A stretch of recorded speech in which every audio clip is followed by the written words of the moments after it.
Surviving Sister Wives contains adult content that may not be suitable for Latter-day Saints or sinners. Listener discretion is advised.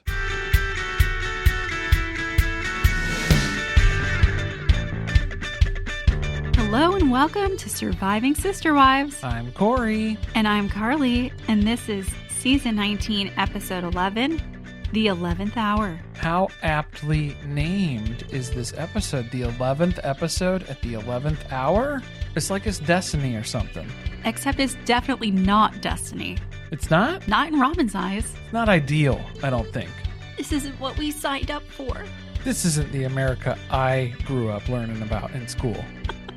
There are so many classic Robyn Brown sayings, and yet she is not the wife who has started a t-shirt line. Surprisingly, no. That would be homegrown teas over at Tata Farms. Yeah, they've really moved on from one dream to another. They sprout up right where you plant them, a lot quicker than the flowers do. I think that that's a lot of it. They realized it takes a really, really long time for plants to grow. So we got to monetize something else. But honestly, here's the free piece of advice. You guys have to film all of this stuff. Every single preparation thing that they're doing for Tata Farms, they need to be posting that on social media, and it doesn't seem like they're doing that. You need to at least make content of all the stuff that you're doing in the meantime. So then that way we can be excited about it when we see it in 2 to 3 years. Everything they do in their lives is on a 2 to 3 year delay. I was going to say they are filming it probably for TLC. I'm saying not even for TLC. Like you need to get out there. Yeah, you need to be out there with your phone, on the YouTube, on the TikTok. Let's just give up on the whole spoiler aspect of the show. I will say though, they kept that land a secret because this is April 2023 that she's telling Christine about finding land in North Carolina. To be fair, we didn't know about that until more recently. To be fair, they announced it before this season. So if they were trying to keep it a secret, they kind of let that. Farms? Yeah, they let that cat out of the bag. No, I mean that the land, nobody cracked the case on it, that they had purchased this land or were looking at this land as early as they did. I know that eventually they found out, and then people thought that she bought a house, but it wasn't a house. Then we found out it was a farm, and then it was Tata Farms, but...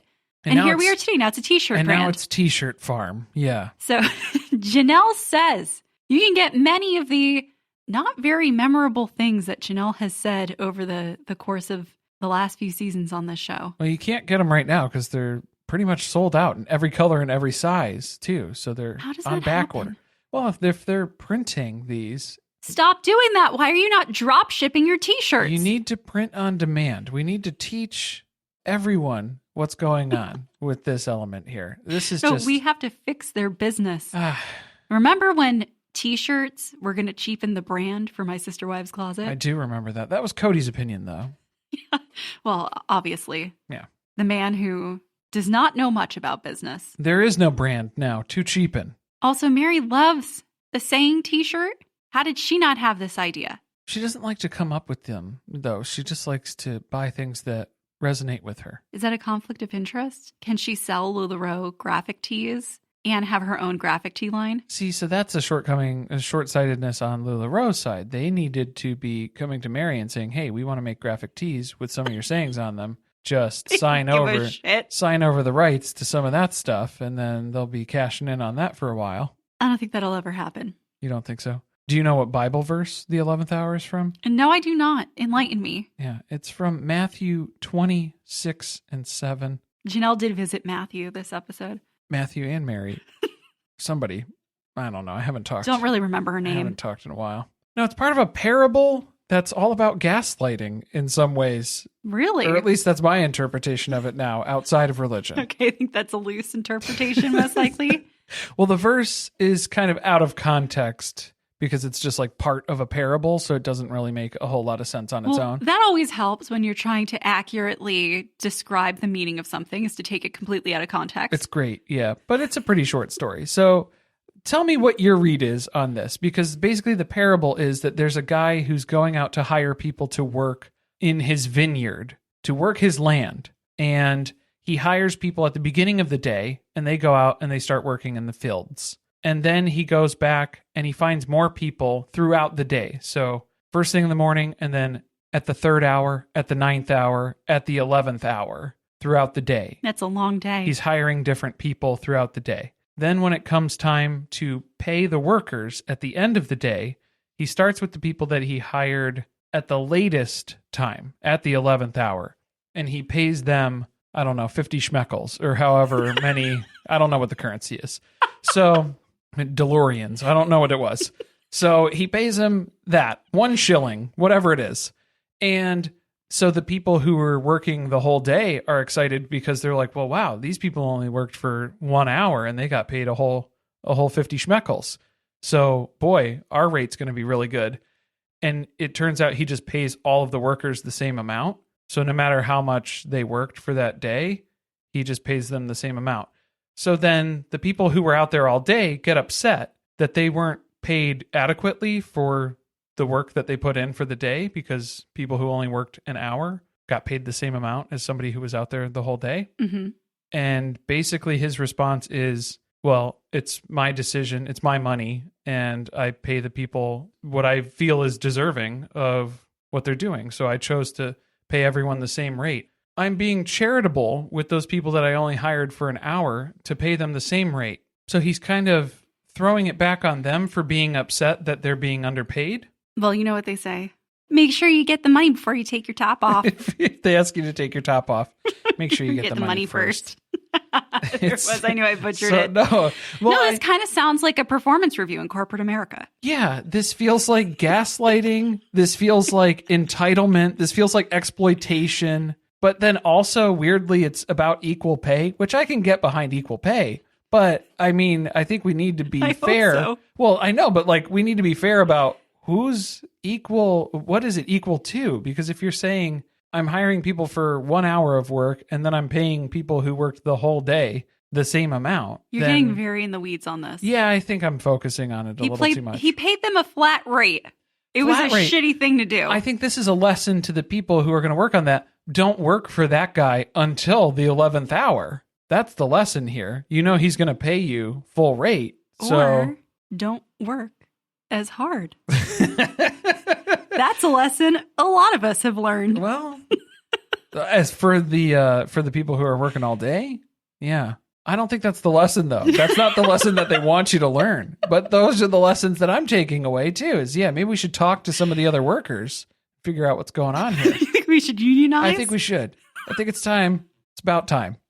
How do you think this relates back to the episode? I guess it's Meri exploited Kody and Nate's workforce by helping her move. It didn't look like Kody was doing a whole lot of help. He wasn't moving too much. I don't know how many schmeckles he got paid.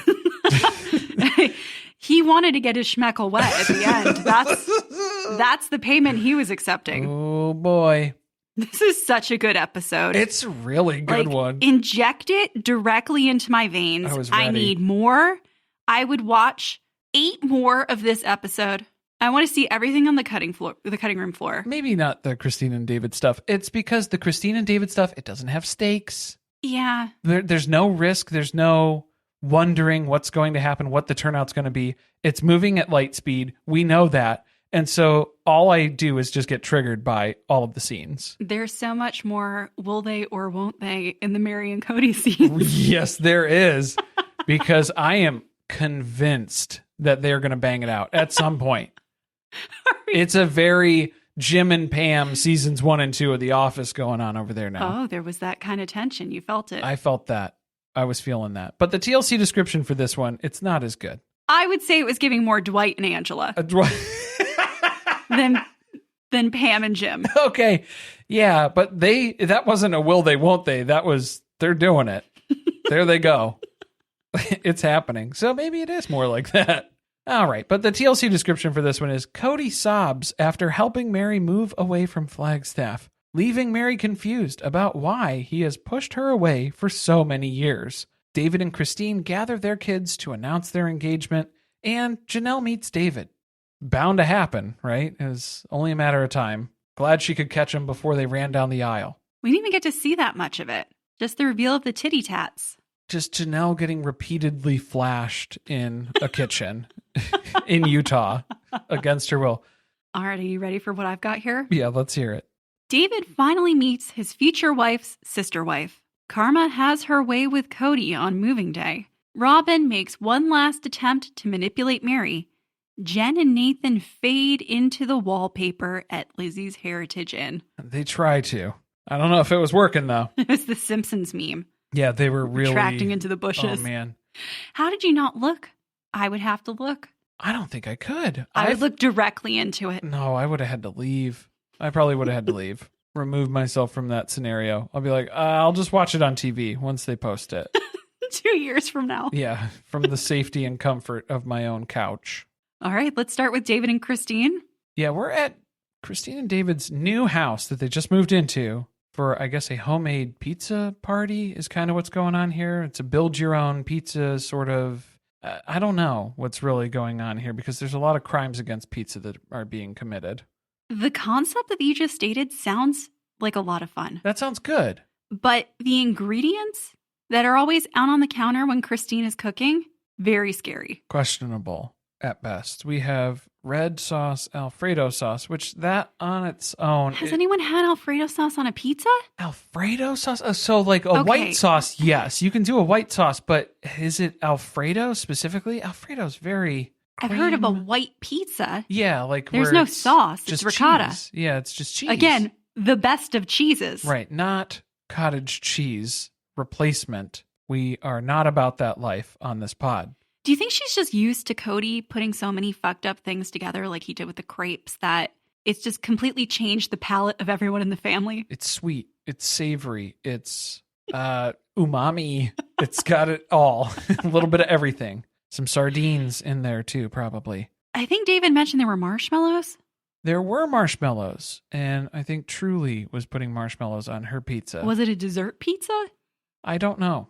Because I'm not going to hate on a little Nutella on the pizza and some marshmallows. Okay. But was there pizza sauce? Well, there was whipped cream, so I don't know if that was from... Oh, I clocked the can of whipped cream. Yeah, so I don't know if that was from Christine and David's personal stash. Hold on, I got to go back to the bedroom. We don't keep it in the fridge. It's got to be... It's ready whip for a reason. Yeah, you got to be ready. A light dinner. Because some of the kids may be feeling a little sick once they get to the announcement. It's dinner and a show is what we're getting. That's we didn't true. know that. I got nervous when she tried to AirPlay to the TV. Yeah, because you don't know what video clips are going to pop up. Know what's on her phone. That might be, the precursor video reels of the Christine and David OnlyFans account that is bound to fire up at some point. Someone called it Woolly Fans. And I can only assume that was coined by Ace. And if it wasn't, I'm going to be so disappointed. Because, referring to Dino Dave as the Woolly Mammoth, that is right in line with that. So, signing up for Woolly Fans, you're going to have to get your account ready. There's only 2 members right now. Get your credit cards ready. It's Christine and David. The whole point of the night is they're going to announce to the kids that they've gotten engaged because nobody sees that coming. Even though they basically are, they're living together. So spoiler alert, it was only a matter of time. Well, she literally told them when she was talking to them, basically, 3 days after she met him, that she's going to marry him. So just get used to it. Yeah, get ready for that. Sit in that, soak in that for a while. Yeah. But she had to tell Isabel ahead of time because, as we saw, she's not really doing well with adjusting to what the future is going to look like between David and Christine. She may have had an emotional breakdown if they had sprung it on her in the living room there, mid-bite on a pizza with the sawdust powder Parmesan coating it. I think that would probably... Such a disappointing evening all around. That'll break your spirits in a couple different ways there. They had to have the pizza in Truly's mouth so that she couldn't bite David when she heard the news. Just have her bite down on anything else. Just please stop biting David. Has Christine been hiding the ring? She was there. Truly was on the trip. It was, Truly she was knows somewhere. about it. Truly didn't tell everybody. Get in the Brown family rumor mill, Truly. So I guess that's proof, evidence, and facts that Truly is not a part of the Brown family rumor mill. I feel like everyone in the room already knew. Yeah, and I mean... For multiple reasons, just because she prepped them for it. Yeah. And then I don't think that they were able to keep that a secret. No, and I'm sure she's probably already posted it on social media at this point, because then even Peyton's reaction, he was really hamming it up And so it seemed like this was something that was already public knowledge. And so they were just recreating a moment. We've seen that done before. Yeah, not like a pencil sketch drawing of the reveal of the engagement. At least it was a moment that actually happened. Yeah, this was something that happened in reality in this timeline. So that's good. Reassuring to see. I love the way that she presented the information to Isabel, which was, don't worry, because nothing worse can happen at this point. Yeah, if you're worried about this going too fast, there's nowhere else that this can go. It's already light speed, and now we're at the end. And I think what Christine's missing is that Isabel's concern is that there are other things that come after marriage that could be a problem for her to deal with. Meaning, no, I don't think we're worried about an unexpected pregnancy or anything like that. I think we're worried about divorce or separation or the end of this relationship, which she just witnessed. I mean, wasn't that literally what her fear seems to be? That's what it seems to be. And I don't know. Just don't think about upsetting things. Yeah. Be happy. Which that was Christine's advice to Gwen on her depression, was just be happy. Smile. Be happy. Get outside in the sunshine. You'll be okay. Get some fresh air. I don't think things are going to get better because she now has to endure 7 months, 7 long months of Christine planning this wedding. Yeah, because it was kind of like that, oh, there's nothing else to worry about happening next, but there is going to be a lot of wedding planning that happens in the next 7 months. There's nothing worse than having to participate in a wedding that you're not excited about, because it's a big commitment to be in a wedding. And she has no choice in any of this. This is just something that you're getting thrown into, and she was really trying to avoid it. So now that the kids know, and we've already committed to forever together, it's time for Janelle to meet David. So she's traveling all the way to Utah from North Carolina, and she looked like she had done that. She looked like she drove. Even though she said that she flew, she looked like she drove the whole way. She looked like she walked most of the way, if we're being honest. I love her car. It is the craziest shade of blue. So this can't be her car. If she flew here. Why, you think she doesn't have oh, yeah, they're in Utah. Didn't she have that car when she went to meet Meri? So she was in Flagstaff with that car, too. So is this a rental car? Because doesn't she still, well, was she still living in Flagstaff technically at that time? Yeah. Okay. I'm going to assume that she owns this vehicle because it is the color that you would tell the car salesman, I want... Salesperson. I want the cheapest car on the lot. Give me the one that nobody else wants. Yeah, there's no tinted windows. It's a strange, not usual color. It has like the light beige on the inside too. Something that's going to get dirty as fuck. Winner, winner, chicken dinner. That is what Janelle wants. It's easy on the bank account. Not so much on the eyes. Not so much on the eyes at all. So what do we do when the wives get together? We are going to make a lasagna. Did you see the cheese? I didn't get a chance to look to see what kind of cheese they were using. No, I was too scared. But yeah, this was just ending up being the weirdest episode of Cooking with Just Christine. I think one of the weirdest ones. I thought, did Janelle pack her Strive with Janelle apron for a minute? I thought she was trying to relaunch her brand here for just a second. What was she worried about getting dirty? She doesn't want to trek it out to her seats. You know what it is? She flew here Spirit. She only could bring a personal item, not even a bag. And these are the only clothes she has until she gets back to Flagstaff. That or the apron was her personal item, and that was what she sat on the whole way here, because the seats are basically just a metal rod. Otherwise, you have to prepare yourself for that. No wonder she looks exhausted. Yeah, I would look. I have felt that way before after a flight. Well, she has really big news to share with Christine. She was looking for land. They looked in Montana. That land kind of sucked. It turns out there's a lot of land in a lot of places. Some of it is cheaper than in other areas.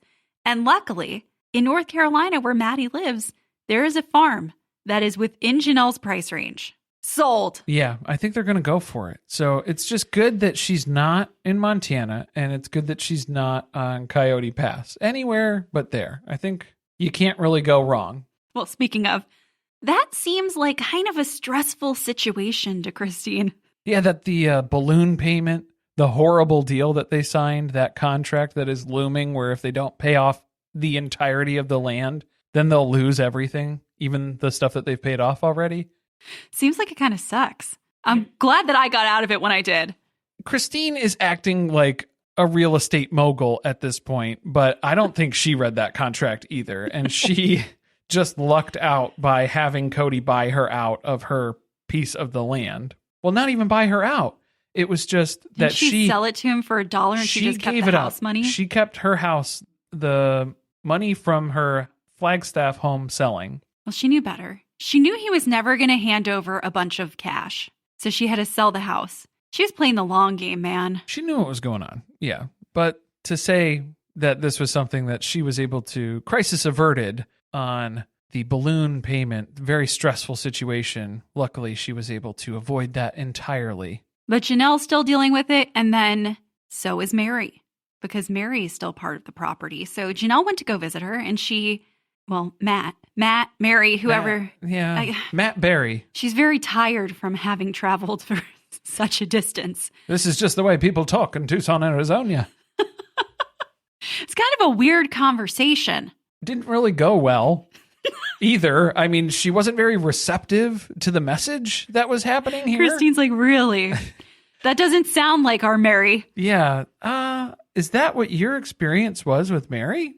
I've always found her to be so easy to communicate with and very receptive to negative information. So willing to help when I have a problem. Contributing, finding solutions to things. She really doesn't throw her under the bus as much as she could, because that was a really shitty conversation. It was, and I think it's because Janelle didn't have that conversation with Meri's best interest at heart. That was a conversation so that would leave Janelle's conscience. She has informed Meri, and that was her lawful duty to do that. So she's done that. Check it off the list. It's your problem now, Meri. I gave you the heads up. If you're going to close your eyes and stick your head in the sand, have at it. She's not going to feel bad when she serves her with papers. I don't care. Yeah, you might be included as part of the lawsuit now, so just prepare for that. I mean, she couldn't she? If you're trying to get out of a contract and you have partners who have gone into purchasing this land with you, Meri is one of them. Yeah, her name's on the plots. So, yeah, you're going to be involved in that one way or another. She should have asked Meri for the money. Why didn't she do that? Kody can pay you back. Because Kody's going to ask Meri for the money. Get in line, Janelle. Beat her to it. She knew there was a better chance that Meri would actually fork it over if Kody asked for it. So she's going to take a backseat on this one. Yeah, she's going to see how the energy is after the move, I think. Kind of gauge it, clock it, see where the temperament is. Well, she really can't ask, because last time Meri asked her for money, she totally shut it down. Oh, yeah. The B&B. That's really bad, because Janelle was the major component who was tightening the loudest voice. The purse strings? Is that what we're going to say? But was she? Was she, though? Because that brings up a whole other family finances question, a whodunit of sorts. Janelle in Christine's library. In the library. With a bottle of wine. Meri was under the impression that this whole time, and you know what, it's not just Meri, it's the whole fandom of this show, was under the impression that Janelle was controlling the family finances. Why did Christine seem surprised by that assessment too? Because Christine is in the know that Janelle does not have control over the finances. So are they the only two people in the family who knew that Janelle didn't have control over the finances? Well, Christine said that anytime she needed money, Kody had to write her the check. Meri and Robyn cannot connect the dots on something like that. Yeah, I don't think they're going to piece that together. And I think it's been a long time since Cody's written a check to Meri. Cody has to sign. Yeah. She doesn't even recognize his signature anymore. She wouldn't even know where that came from. Because it's Kody admitted he just guides the funds. He just directs it around. He's directing traffic. He has no control over it. I've got a plick question. Whose address do you put at the top of your checks? It's just the vacant lots at Coyote Pass. That's where the checks get mailed. That's where they go. I mean, we all know it's Robyn's house and that they're angel checks. Yeah, and that's where all of the default and final notice letters, that's where everything gets sent, just to the vacant lots on Coyote Pass. This makes a lot more sense because one of the things that articles are always written about is that they're late paying taxes on their land. I mean, now we know Janelle's not the one writing the checks. Yeah, she's just chugging bottles of wine and then sending out the minuses to their accountant at tax time. That's her responsibility. That's her role in this family finance system. She was given the shittiest job. She's a glorified bookkeeper. I am not accountant. To pull together 4 different families' finances and send them over to the accountant. That is just its own form of purgatory. Yeah, who likes doing that? I don't even like doing our taxes. Just organizing the paperwork. To send to someone to do the taxes. Can you imagine? Then you have to ask Robyn where her W-2 is. Well, good news. She's never had one, ever. So you saved yourself a couple of steps. You can just skip on that section. I have a feeling she's still gathering all of the IRS paperwork. From 2015.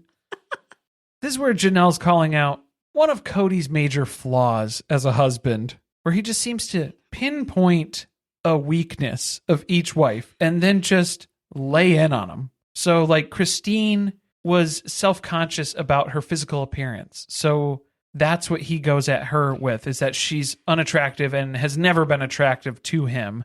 And then I guess now he's pinning all of their financial woes on Janelle because Janelle was supposed to be good with money and he set her up in an impossible scenario and tied her hands behind her back. He spent all the money. He spends it all and makes her track how much is going out. That's a form of torture. It is. This is financial abuse. What was Meri's, though? Because she didn't mention Meri's. So I think we were talking through this a little bit while we were watching the episode. I think it was probably just her relationship issues, just how unlikable she is. No. I mean, like that's the inability to communicate. Well, yeah, or just being unlovable. Unlovable. I think that was where we narrowed it down. That's what he always hung over her head. Because it wasn't the fidelis anymore and the fidelity, the breaking of the trust. It was bigger than that. It was deeper than that. Bigger and deeper? Probably not, though. Christine is just relieved to hear that Meri is finally moving out of Flagstaff and to the B&B where they always envisioned she would live into her final years. It was only a matter of time. Yeah, this was always the plan all along. Everyone knew this was Meri's getaway escape route from the moment she brought up buying this B&B. This was where the story was going. It's not really an escape route, though, when they kind of like put you out to pasture there. I don't blame Meri for any of that at all. I really don't.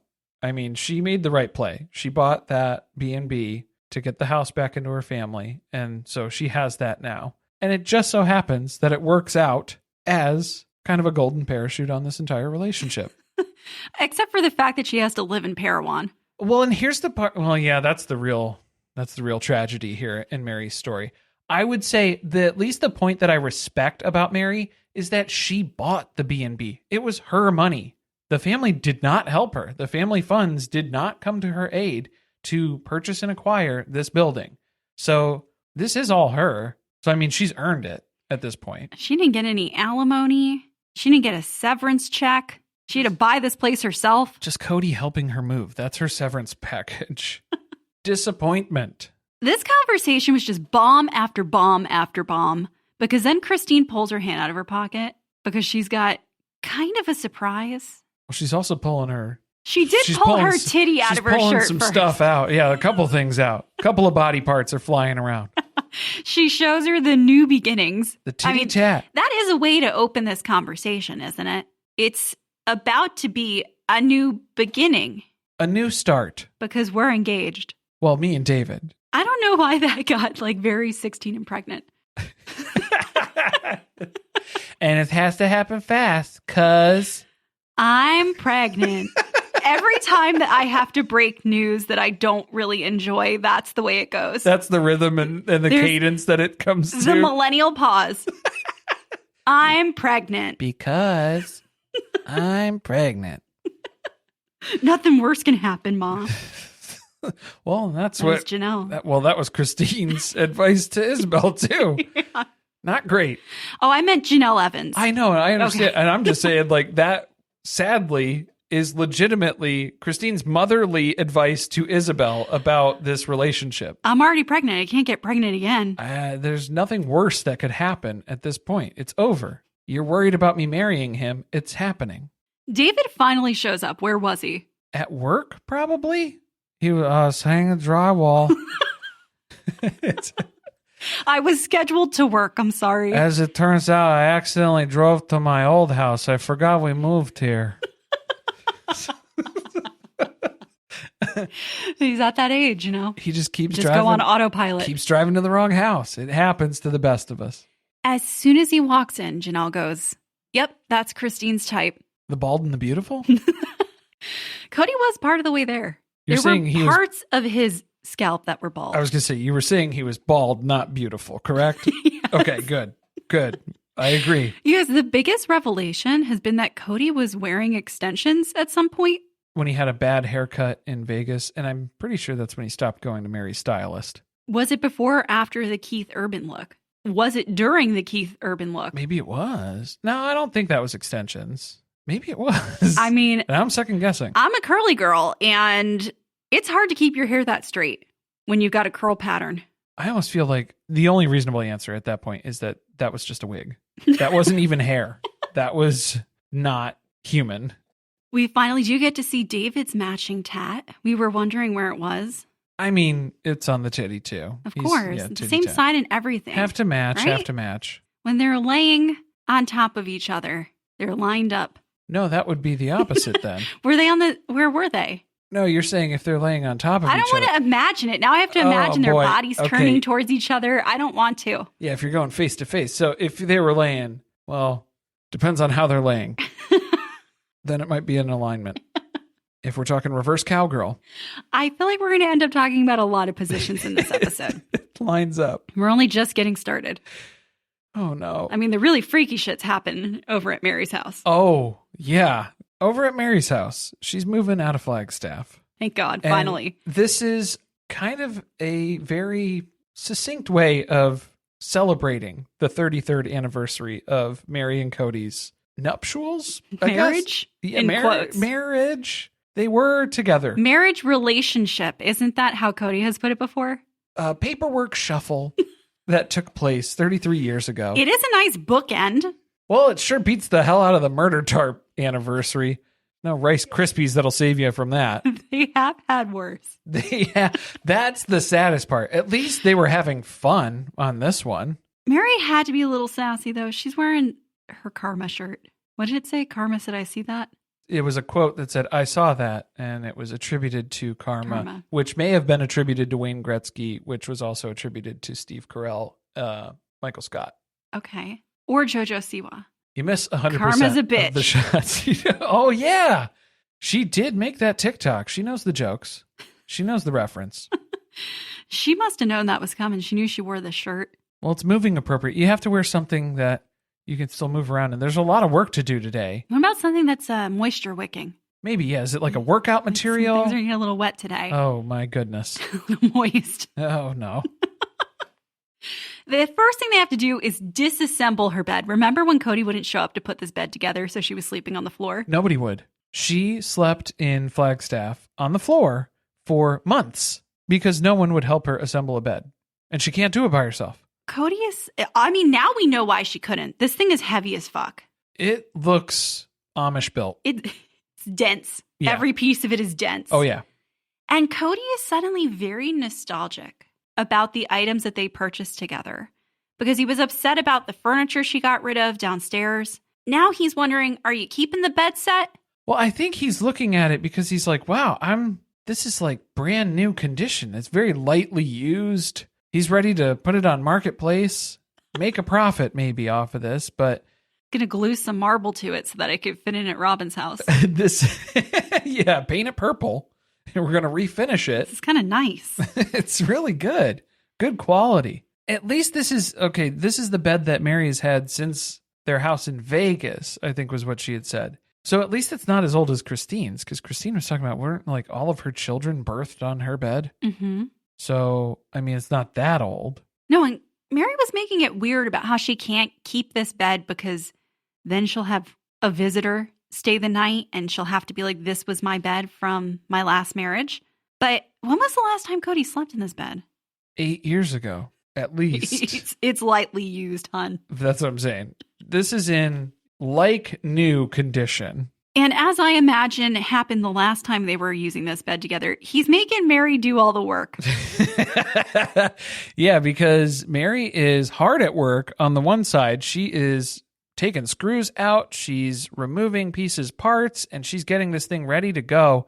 And then cameras pan over to Kody's side of the bed, and he's just kind of lightly tapping the screwdriver onto the screw, around the screw. He's flicking the screw, if you will. He's directing traffic again. He's just sort of guiding where the screwdriver is going to go. He's so fucking useless. It's just one of those things where it's like, did anybody else notice that? Did the cameras caught it. It was on the show. Oh, there's no way that Meri didn't say something to him. I'm sure that Meri knew that this was pretty much going to be a solo job, and she should have just done this before they got there. She's disassembled like 3/4 of the bed, and he's still working on the same screw. This whole conversation's a euphemism. So, but that's not the only precious cargo they got to load up today. No. First of all, who knew? Meri, how do we take a Peloton ride with you? Yeah, what is Meri's account name? What would that be? Not Meri Brow. Probably not. That's too obvious. Meri Go Round 69. Oh, that's 69. Yeah, I feel like hers would be one of the dirty names that gets slipped into the leaderboards that she gets the coach to accidentally read as part of the Peloton. No, I can tell you exactly what's happened to that bike. She used it for a week when she got it, and it's been collecting dust since then. It's just a LuLaRoe hanger now. Exactly. Yeah, a rack for her sails. Well, Nathan is pushing this bike up the ramp, and Meri grabs the other end. She's trying to help. Okay, yeah. So he is hoisting this along. Meri is assisting, and then Kody gets squished on the truck, and Nate keeps pushing from his side. He's backed Meri directly into Kody's dick, dead center, and he keeps pushing the bike further in. And it's happening, and Kody is getting alarmed now because they're both feeling something in their loins. It moved. So they are closer than they have been in years, and they continue to try to blame Nate. What is this position? Bent over the Peloton bike? Well, it's just like a from behind sort of situation. I feel like it needs a special name. Tour de France. Someone's going to be like, that's already a thing. Well, yeah, because it's, well, careful, because now you're getting dangerously close to an Eiffel Tower situation. We don't need Meri to get spit roasted on the back of the truck here. This is awkward. It all starts out, okay, no, at first, I think Kody was scared. He got scared. There was an alarm. There was concern in his voice when he said, whoa, whoa, whoa. Well, he saw it coming. She was backing in. She backed it in. She did. It was looking very familiar. There was no stopping it. It was just a force of nature. It's bound to happen, just like Christine and David's marriage. And so he saw that coming. At first, it was scary. At first, it was alarming. And then it got funny. So then they're laughing about this. It becomes humorous. But then in the aside interviews afterwards, when they're talking about it, it flips and it gets suddenly very serious, way too serious, because God forbid we have a lighthearted, heartfelt, comical moment on this show. We don't have fun anymore. And I'll be damned. We never went weird. No. Sex is sacred. That is a special act between Kody and Robyn only. It's not to be joked about. Why is he acting like Robyn would be upset about this? Because I feel like if Robyn sees this clip, because Robyn's not here today yet, thankfully. But when she sees this, when it airs, because Robyn watches every single second of this show, she's not going to be happy with these results. Yeah, but for years, she's been acting like this is her greatest wish come true, for Kody and Meri to reunite. But those are the Robyn words. The words that she says is that she wants Kody and Meri to reunite, and she wants their relationship to be awesome and fantastic and wonderful again. The reality is she does not want that. All of her actions say the complete opposite. Well, so then her nightmare is coming true today. That is what's happening. Because they are having so much fun together. There's so much giggling. It's getting a little sexual. They are rekindling something. Something is happening. Something is awakening. And then in rolls Robyn. And it was just like the Imperial March cues up, the Darth Vader soundtrack as she rolls up in her big ass Nissan Xterra. Was the car stalling out? How come it was moving so slowly? It was, yeah, she's afraid to go any faster than that. Is that how she's just, how she drove there? I know we've said before that she drives 2 feet. She's a 2-footer. Absolutely a 2-footer. All the way up the driveway, every single inch of that driveway. She was afraid she was going to hit a tree. Just the whole thing. The truck is right there. The truck is huge and it's like it's coming right at her. She's terrified. So she's got to suck the joy out of the moving truck. Yeah, there's too much laughter, happiness, lighthearted. Again, we cannot have that. Robyn will not abide by that. No, she does not seem to be enthused about the fact that Kody has identified his favorite ex-wife at this point. I don't even know if she knows that yet. So, no. Yeah, this is going to be scary for her. It's a lot of information to throw at Robyn. But were Christine or Janelle really ever in the running? No, I don't think so. No. I mean, Janelle maybe, because he's still going to ask her to do his taxes. No, she asked for money. That drops you significantly down the list. Yeah, you're off the list. She's talking about going to lawyers. It's a liability, yeah, at that point. Christine announced her engagement like a week before this. But Kody doesn't follow her, so he still hasn't heard about it. He's blocked. He's blocked. Absolutely.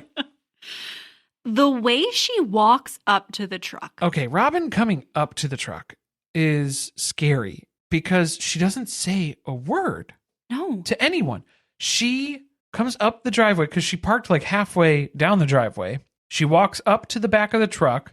Kody and Meri are distracted because they're having the time of their lives. Nate sees her and kind of waves. She doesn't respond. She doesn't say anything. She doesn't react. She just walks her way up the ramp into the back of the truck, and Meri's trying to engage with her, and she's not responding at all.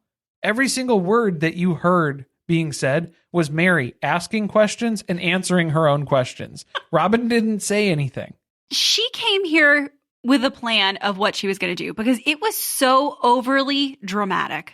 Nobody acts like this in real life. She admits that she was going to help Meri move. No, she wasn't.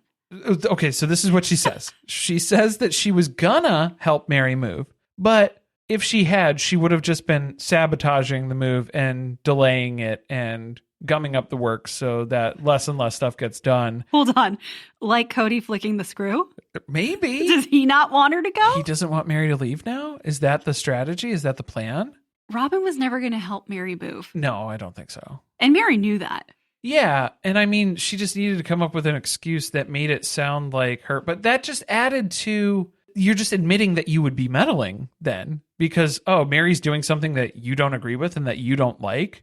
So you're admitting that you would interfere with that and interject and... She's not a manipulative person, though. Disrupt that plan? That's what you're saying? Even though Meri's saying that that's what she wants to do and that's what she's choosing to do to be happy? And you would prevent that from happening? You would go out of your way to do things to prevent that from happening? She's been doing that for 8 years. Yeah. Yeah. So at least she finally admitted it. It was just very theatrical. Even the way she walked up and she like hit her mark before she walked over to the truck. That shot, they had to have marked this out because there are scripted films that do not have things walk into frame. There's no way. It was the perfect shot where you saw the back of her head and then the moving truck and everyone her inside. Coming right in, and that's bottom left frame, and then they're up in the truck, top right frame, and you could see everything, and those stories converge. That doesn't happen in cinema anymore. I think we missed the part where she turned around and she was like, "Did you get that?" Yeah, they had to cut stuff out. That was the only thing she said. Yeah, not to anybody on the truck. She was just talking with production. She was focused solely on the scene. So again, she just keeps saying nothing. And she's just communicating by grabbing Meri's hand and pulling it towards her to follow her. Like a child. Like a toddler. Yeah. A nonverbal toddler. She doesn't know how to ask for what she's trying to... She doesn't know what she needs at this point either. But she knows what Meri's feeling and thinking. Because Robyn's assessment of this whole situation is that Meri's state of mind is just... She's suppressing all of this because she doesn't want to feel it. She's so hurt she can't feel her emotions today because it would just break her heart even further. She has so many other things to focus on and to do that she has to get done. So she's just distracting herself from all of this. No, I think her assessment is completely wrong because she has no idea who Meri is anymore. You haven't talked to this woman in a very long time. No, and Meri has had a decade to process the fact that her marriage has come to an end. Even just the stuff where Robyn was saying like, oh, I wish you happiness and I wish you all this stuff. Joy and happiness. Is that a Cher song? Someone's not going to be mad at you. You kind of sang it like Cher. You know I'm tone deaf. Guys, legit, I cannot. It's bad. What was the last thing I sung that was... I don't need you anymore. Completely. No one even knew what song it was. Oh, no. I think that was on our last Seventh Heaven episode when we accidentally sang Canon in D, but we were too high to remember that that's what it was. That's why I don't remember. Yeah, that was different. That's on the Patreon, That by is, the way, yeah, if you that's want on to check that out. Yeah, that's good. Those are my favorite episodes. So Robyn has come here gift in hand, not hat in hand this Kind time. of, yeah, cap in hand. What is this? It's a junk journal. And I don't think this is one of those father of the bride moments. I don't think you should have the word pit on a wedding invitation. I don't think you should have the word junk in your goodbye gift to your sister wife. It was so fuggly. It was kind of like a burn book. Oh, You think there are some pages in there dedicated to Janelle and Christine? Robyn just slid those in the back. Trust her. Meri will never get to those pages, though, because She didn't I read it. guarantee this thing went in the trash as soon as Robyn left. It didn't make it past the curb. Also, I tried looking these up. There's no way she found this in the wild. First, I thought she stopped at TJ Maxx, so it's bullshit that she didn't have time to come here and help move. But she ordered this weeks in advance. This had to have come from Etsy. And these are like anywhere from $150 to $200 and up because they're handmade. So this was something that she probably saw on Pinterest and got the idea for. And this is the only way that Robyn can contribute to family scenarios is to just buy something. I think that's just kind of... Well, she was doing that anyway. Yeah, so. I mean, that's her strong suit. And so that's how she contributes is by... I would say she's not a good gift giver. Yeah. Is she a frequent gift giver? Yes. Yes. Absolutely. Yeah. I also definitely expected that it was going to be a Precious Moments doll that she just took out of her personal collection. It could have been. Oh, no, she's not going to take anything out of the personal collection, though. Those are hers. No bear statue? No, not at all. That's right out of the question. See, I think this was just the reason why Robyn was so sad as she was walking up here was because she bought this gift for Meri and she tried to use the credit card that Meri would normally pay off and it was rejected. And so this was the first purchase that Robyn had to make using Kody's credit card. From their own funds. From their own funds. Their own monogamous bank account. And so that was just really the end of the road moment for Robyn. It really snapped into perspective for her. It had an angel on the front. This thing, I don't know. I think it's supposed to be a personal thing of like, oh, we had this ticket from this show that we went to together. It's almost like a scrapbook that you would put together for things. And this wasn't that because you just paid somebody to put a bunch of stuff that together. means nothing to you. That means nothing to anyone because it doesn't mean anything to Meri either. So you're just trying to, and it's a passive aggressive gift too, because then you're saying, here's your book for all your dreams and plans in the future life that you're going to live without me. It's like undercutting everything that you're doing with the intention of a gift. I don't know. I think Meri would have liked to check more. I think, yeah, pay me out for Coyote Pass sooner rather than later. It's another fucking thing I'm going to have to pack now. Again, that thing did not make it past the curb. She dunked it into the trash on the way out. I guess that Robyn has now completed what she came here to do. She sucked all the fun out of the room. Everyone got dead silent when she showed up. Very somber. There's a dark cloud overhead. It's like what people used to feel when Meri would enter a room. Bring a lot of baggage with you into a room, Meri. It's just a heaviness. Well, and she leaves, thank God, to go cry in her car while she self-films. And Kody didn't even get a goodbye. So he knows this is pretty serious. Yeah, she's mad at him too. This is all his fault. Not really. I don't think we'd go that in far. his opinion. Yeah, I don't think in his opinion or in Robyn's opinion. I don't think she'd ever put this on Kody. I don't know, though. Cody may be changing his mind about who's at fault for the end of this relationship because he's having such a good time today. Even though Meri's trying to get under his skin, she just can't resist that. She has the urge to annoy him. And so she points out that there's a big box in the entryway. It's got a mirror in it, and it's got the family mission statement. Ooh, and I don't know what I'm going to do with that. I don't know, burn it maybe? You could send it to us, Meri. Oh I'll take it. Yeah, I'll take it off your hands. Do you think she still has it? I'll put it in the studio. Where did the 3 other family mission statements go? If you collect all of them, I feel like it snaps together like a Megazord sort of situation. And then... Should we make our own? Just a family mission statement? Just like... The Brown family one. Yes, not our own family mission statement. No, I don't want to come up with one. I want a fake Brown family mission statement. Yeah, that would be good. Yeah, that'd be good. I feel a like replica. That's something you could probably get on Etsy.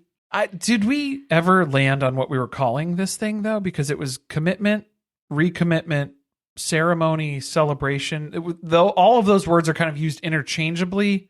The family recommitment celebration. Family recommitment, but then that's what they're calling it now. Yeah, I understand, but like recommitment implies that you are no longer committed. So I feel like commitment ceremony, but then they didn't want to use the word ceremony because that sounded too formal. Like a wedding. So then they were calling it a celebration, but then that cheapens the brand. So Meri was still confused because she's trying to explain it on the couch and she was like, the recommitment commitment. Recommitment. Yeah, she's overcommitting to what to call this thing now. Like, anyway, remember that? What a failure that we wrote these and the whole family fell apart. What a waste of time. That was a whole bunch of Nancy's salary that we're never going to get back. They did pay a lot of money for therapy to write this mission statement. Months, because they can't communicate ever. They're never going to go out of their way to talk about this. Well, is that the insight that we needed here, which was not everyone in the family was actually moving forward in the same direction as one unified family, which is why it was so hard to write a mission statement? I feel like that's pretty telling. Maybe they'll piece that together eventually. The difficulty of the process of writing it was probably indicative of something. That there's going to be a commitment and then a supplementary recommitment that will be required at some point. He got kind of shitty because he felt like Meri was blaming him. Yeah, he was wounded by that immediately. And he gets shitty, he grumbles about it, but then he was able to stuff that down. He just kind of paved over those emotions, didn't really address it, didn't say anything to Meri about it. Well, why can't she burn that when he melted down her wedding ring? Oh, that's a good question. Yeah, who burned whom? Who hurt whom first? Yeah. But we're not going to play tit for tat. No, that's Christine and David's house. Yeah.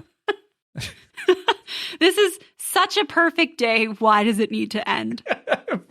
Well, yeah, we got to lock things up. We got to hit the road. It's been such a great day, though.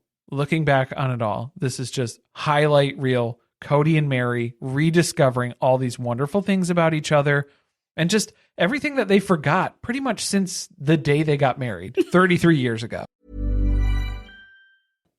They do arrive safely at the B&B. Well, this was the point where I was like, they're going to fuck, right? Like, I mean, not today. Jenn offered to show him to Meri's room. Well, yeah, you have to be careful with that offer based on how the day was going.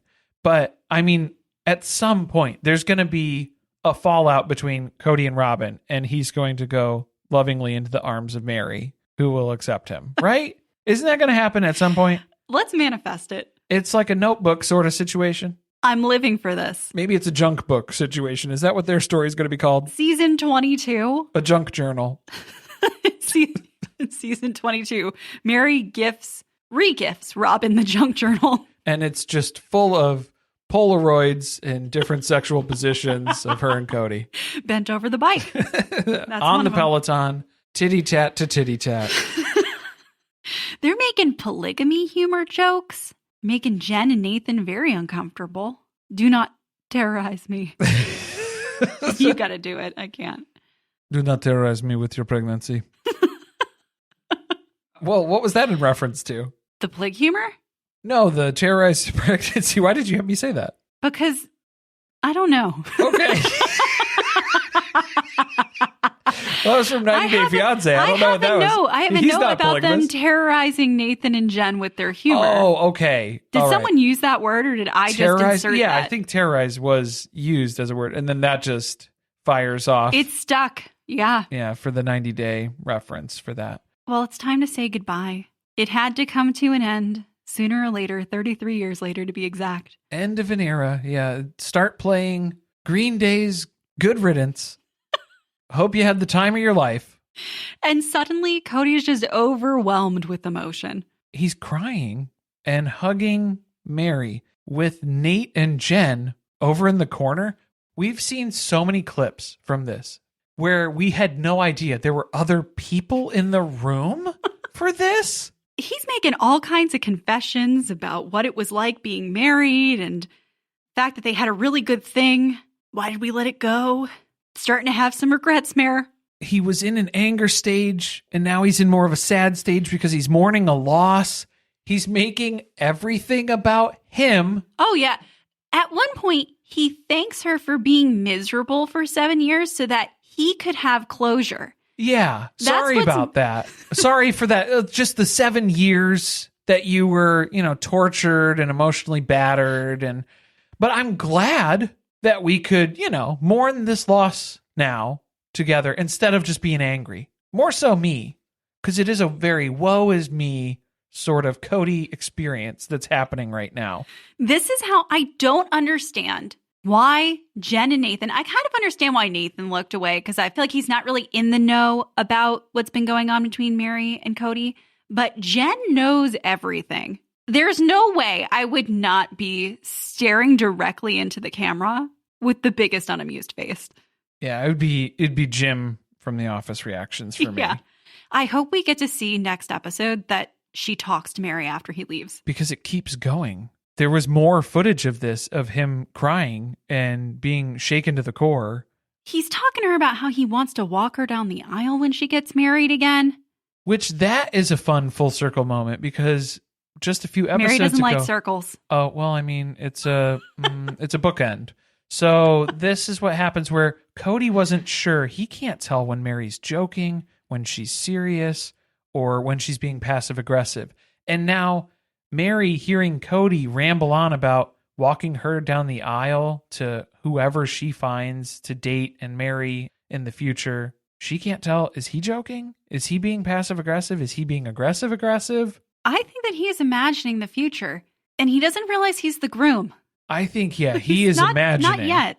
He wants to walk her down the aisle to him. That's the unspoken part here. I do think that in Kody's dream, he is multiple people. Oh, it's just the whole world is Kody. Yeah, everybody he interacts with, it's him. So we're left with him staring off into the distance, teary-eyed, and Meri is nestling her head on his shoulder so he can look directly into the camera. We can just steer her face out of the shot so that way you get a nice full profile of me. Dead center. And cut. And scene.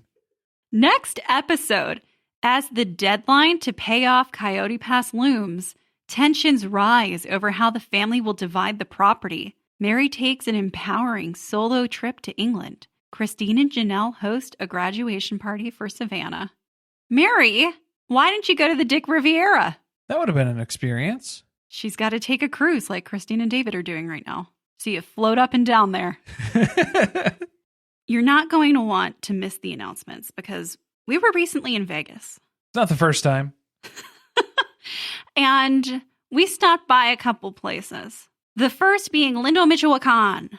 So we have had the legendary dining experience of Lindo, Michoacan. Very much enjoyed the margaritas. I will say chips and salsa, top notch as well. And they had beans as a dipping for that dip too. Was very good. That was very nice. The atmosphere, though, left something to be desired for me.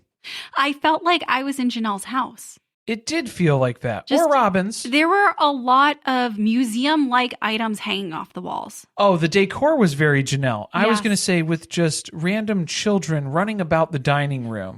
That was the part where I felt like maybe I was at Robyn's house.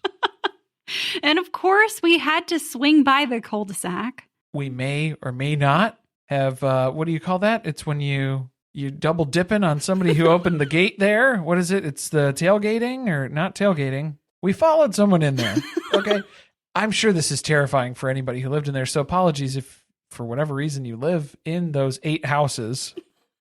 It happened to be someone who lives in one of the homes from the show. Yeah, but I mean, we didn't go up the driveway or anything. We weren't going to pull a Leon where we were staring at the front door and wanting to kick it down because we wanted to be in there before Christmas. I got to tell you, though, it's very small. The cul-de-sac itself is small. Okay, lessons learned. I had no idea. There's no development there. It's just one street that just goes, it's 4 houses on one side, 4 houses on the other side. That's it. I don't know how you did not know that. I don't know. I didn't piece that together. I never looked on Google Maps that hard. I just assumed it was part of a bigger development. Some of us do more research. Okay. Well, I didn't realize how close together those houses were. No. They are stacked on top of each other. The idea that they did not know where Kody was at all times is absolutely ridiculous. That's laughable at this point. We did not take any pictures in the cul-de-sac. I think that we very much terrified this person. Oh, they waited to close the garage door. They kept their headlights on facing us until we left the development. It was a scary scene. We were in a rental car that had no plates because it was so brand new. Good luck catching us. But yeah, there was no evidence left behind. That's a good segue into the bonus episode that's going to be dropping here. And you get the whole thing over on Surviving Reality, but we're going to be recapping the JonBenet Ramsey doc that is dropping on Netflix. I think it'll be out the day that this episode is out. That Monday? Monday, yes, the 25th. We are children of the 90s, so we love us some JonBenet Ramsey. Will we see Christine's wedding dress? Maybe. 'Tis the season, yes, for a JonBenet Ramsey doc. There's a lot of good stuff out on Netflix right now. I feel like we almost never open that app, but there's also Hot Frosty coming out, which is it out or is it coming out? You have to be careful with how you announce that, I think. It sounds X-rated, doesn't it? It's not, yeah, it's not Christine and David's. That is the discount code that you can enter for their for their Wooly fans. If you're feeling that kink, we're going to be recapping that on the Patreon. I'm very excited for it. I love when we do a holiday movie, and this one looks to be unique. Steamy? Yeah, what are we gonna, I don't know what adjective to use for that. Wasn't Martha on Netflix too? Martha was on Netflix as well. We just talked about that for our last Let's Talk About It episode. Yeah, it was a good one. That was fun. Lots of memories. Trips down memory lane. You guys got to tell us what else is going on in other apps. Should we be watching something on Hulu? We never opened that. Well, so here's the thing. I just access everything through Disney Plus because Hulu's ads are out of control, but all the content that's on Hulu is available on Disney Plus. So that's my workaround. When was the last time you opened Disney Plus? I was watching What We Do in the Shadows. All right, well, fair. I feel like it's been 6 months since I've opened Hulu. And that's usually my go-to for Malcolm in the Middle. Yeah. Just saying. I've been deep in the thralls of watching 1,000-Pound Sisters. Yeah, usually all up in that Max app. I am. It's like the first thing I open. Well, if you're still here and listening at this point, thank you for getting this far. And thank you for being a part of our community that you're helping build. It's the Sister Wives community. If you like what you're hearing, really appreciate it if you would do us the favor of leaving a review wherever you listen to these podcast episodes. Apple Podcasts, Spotify, subscribe over on YouTube. And you can check out our other podcast, Surviving Reality. We're recapping Real Housewives of Salt Lake City. New episodes every Friday. Or you can get all of our episodes early and ad-free over on our Patreon. Remember, every $1 you pledge makes us just a little bit more successful than my sister wife's closet. And if you're looking for those links, you can find it at beacons.ai/survivingpod. Or in the show notes. That's easier. Yeah, you can just go click on it. That's really the better way to do that, I think. Thanks for listening. See you next week.